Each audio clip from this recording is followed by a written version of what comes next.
ಮನೆ ಅಂಗಳದಲ್ಲಿದ್ದ ಬಾವಿಯೊಂದು ರಾತ್ರಿ ಬೆಳಗಾಗುವುದರೊಳಗೆ ಅದೃಶ್ಯವಾದ ಘಟನೆ ಮಾಲಡಿ ಗ್ರಾಮದ 1ನೇ ವಾರ್ಡ್ನ ಕುರಿಯೋಡಿ ಎಂಬಲ್ಲಿ ಸಂಭವಿಸಿದೆ.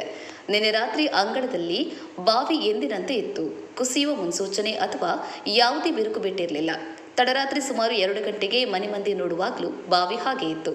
ಆದರೆ ಇಂದು ಬೆಳಗ್ಗೆ 6:30ಕ್ಕೆ ಮನೆ ಮಂದಿ ಹೊರಬಂದು ನೋಡುವಾಗ ಮನೆ ಅಂಗಳದಲ್ಲಿದ್ದ ಬಾವಿ ಕುಸಿತಗೊಂಡಿದೆ.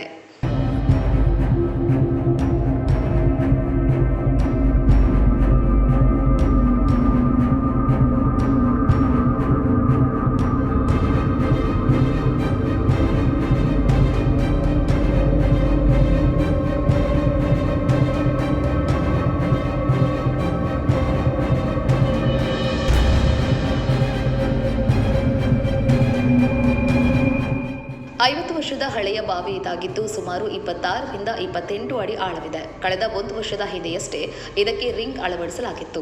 ಅಲ್ಲದೆ ವರ್ಷ ಪೂರ್ತಿ ನೀರಿನ ಒರತೆಯೂ ಇತ್ತು. ಈ ಬಾವಿ ಮನೆಯ ಸಮೀಪವೇ ಇರೋದ್ರಿಂದ ಈಗ ಮನೆ ಮಂದಿ ಆತಂಕದಲ್ಲಿದ್ದಾರೆ. ಕುಸಿತವಾದ ಬಾವಿಯ ಸಮೀಪವೇ ಅಂದರೆ 5 ಮೀಟರ್ ದೂರದಲ್ಲಿ ಮನೆ ಇರೋದ್ರಿಂದ ಈಗ ಮನೆಯವರಲ್ಲಿ ಭಯ ಆವರಿಸಿದೆ.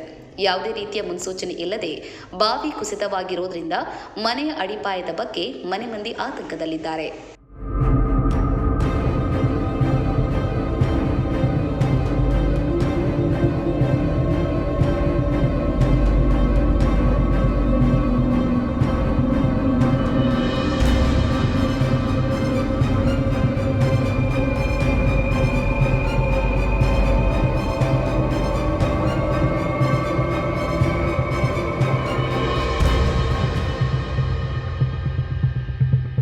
ಹೆಚ್ಚಿನ news ಅಪ್ಡೇಟ್ಗಾಗಿ Prajaprakash news YouTube channel ಅನ್ನು ಸಬ್ಸ್ಕ್ರೈಬ್ ಮಾಡಿ ಮತ್ತು ಬೆಲ್ ಬಟನ್ ಕ್ಲಿಕ್ ಮಾಡಿ.